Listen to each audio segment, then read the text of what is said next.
ሲሞቱለት ባላወቁት መጠን ጠሉት ካለ በደል።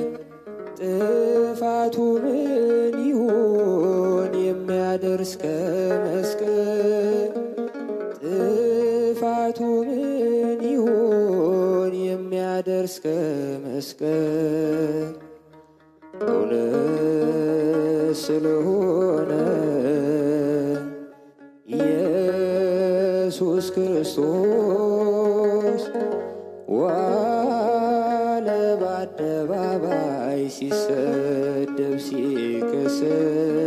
እውነት ስለሆነ ኢየሱስ ክርስቶስ ዋለ በአደባባይ ሲሰደብ ሲከሰስ።